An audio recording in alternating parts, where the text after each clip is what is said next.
Open. Și cum fac Kingdom pentru voi. Cineva face mie. Fac pentru voi. Am gândit, e făcut un Kingdom pentru cineva și nu vrea. Hai să acum am jucat puțin. Asta și trebuie la jocul ăsta, nu trebuie ăia. Știi tu, mor să ăia. Jocul ăsta am dat level 2. Și mai avem puțin și putem și plecăm. Și mai am plecat că... de fapt, uite un episod și voi... Bun.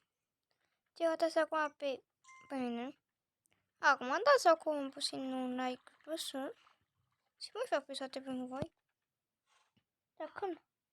Dacă îmi fac bani. Aștept acum. Și da. Pa, pa!